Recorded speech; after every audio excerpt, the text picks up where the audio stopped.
Hey guys, big welcome, big welcome. This is a video that's going to touch a little bit on marketing. Marketing goes back a long ways.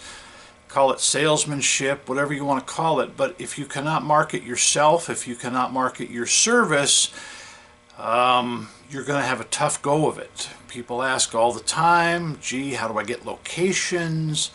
How can I establish more leads? Obviously, we know this is far less costly in doing it yourself. So marketing is huge. Whether you're selling a physical item or you're providing a service, which many of you are as vending operators. I hear time and time again, people are asking how much commission they should pay, what they should give the location owner per month for his space. Keep in mind, guys, you're a service.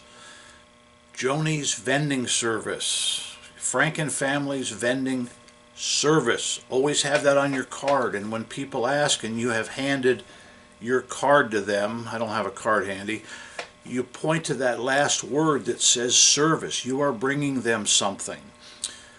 You are keeping their employees in the break room for 15 minutes or a half-hour lunch or more, as opposed to having them run up to AM/PM or 7-Eleven or Piggly Wiggly to buy their soda and Pop-Tart.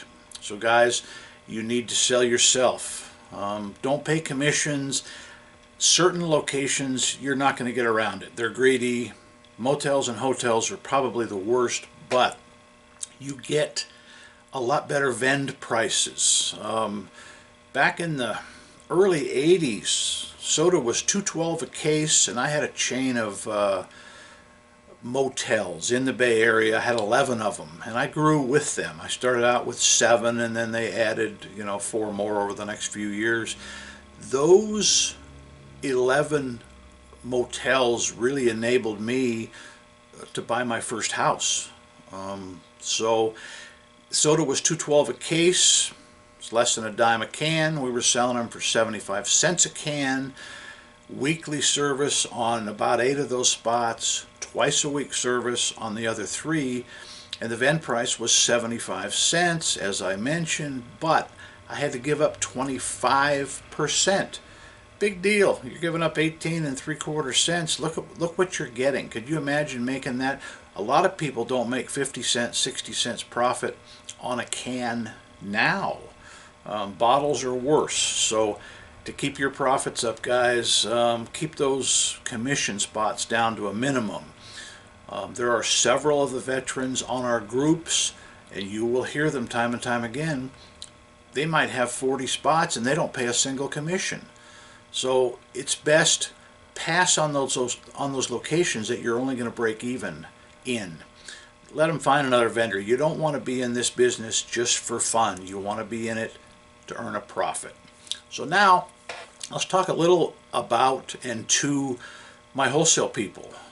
Contacts that I have had for years and contacts that I establish on a daily basis. It's great to work with people. If you sell the identical item, and let's say you're in New Jersey and I'm down here in Las Vegas, it helps you. It helps you to have other people that you can bounce ideas off of, that you can give leads to.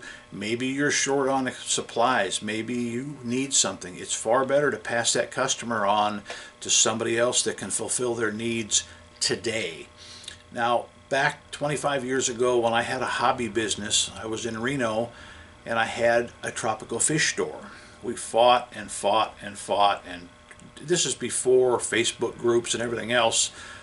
If we had Facebook groups, I would still probably be in that business and be thriving. But like I said, it wasn't my mainstay. I don't think in the 12 years I was in that business I ever took a nickel's profit, but I had a lot of fun. That was my hobby. So anyways, what we did after struggling for at least 5 years, we had a dozen stores in my town of Reno, Nevada, a couple in the outlying areas, Carson City and I think Fernley. But so we had about 14 or 16 store owners that we put together. I hosted a get-together one Sunday afternoon at one of the banquet rooms in one of the steakhouses there, and we brought everybody together. This was unheard of because we were all in such fierce competitions. Everybody was cutting everybody's prices. Nobody was making any money. So then, after we all got together and decided we would work together, not discussing pricing, a lot of legality involved there, which we won't even go there. But to make a long story short, if a customer came in my store and said, gee, I noticed you don't have any clown loaches today.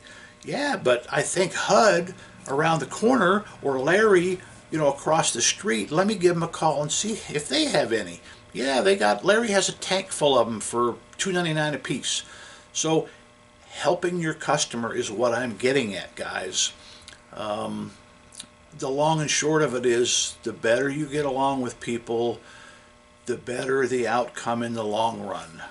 I welcome all my wholesale customers. I have begun to sell a lot of people quantities of things like my mainstay, CoinMex, validators, hard to come by parts. I have a lot of sub-service people that may not be a distributor for, let's just use my changer lines. I am now a distributor for all the American-made changer lines. People like to do service. They like to do these little jobs and they gain extra money. I give them a great discount on things like parts. So if you're in Florida, and I'm once again, I'm in Las Vegas, but you want to do service on American changers, standard changers, triad bill breakers, soon to be hopefully Hamilton will be in our downline.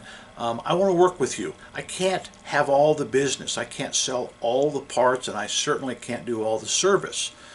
We will stand behind you 100%. Website owners, if you have websites where you are selling anything related to coin-operated equipment, we will soon be doing a lot more with video marketing. Videos are a great way to sell. I am kind of setting up a little bit of a studio in my shop here, and we are going to be able to do a lot more demonstrations than we have been just simply on my tech bench. You've seen some of them, but we're going to step it up a little bit. I also, here it is guys, listen, I welcome your videos. I will post your product videos, give you a plug to your website on my YouTube channel. There's no charge for this. If it turns out to be something really good for you and you start selling some stuff, if you want to throw something back my way, we of course welcome it. So guys, if you have video marketing, whether you're in our country, the United States, or whether you're in another country, all I ask is, if anything imported, you must provide local parts and service. In other words, let's just say you're in China. Your items are welcome. I will help you promote, but you must have somebody, whether it be me or one of my fellow colleagues, you must provide service locally. And that's really all I ask, guys. There's no rules. We're trying to work together. We're going through some tough times here. We have a new president as of 100 days ago. I think we all need to think outside the box and keep working smart. The smart people are still in business.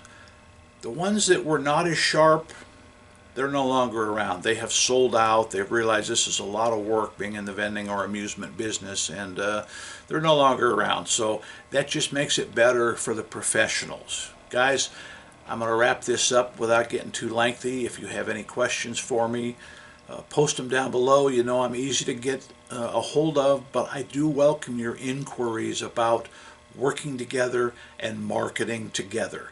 Any videos you want to send my way, like I said, I will certainly help you. I will post them right here on YouTube, and let's help each other. Guys, for now, Doug at Doug's World Tour, Vending and Amusement playlist. I'm out.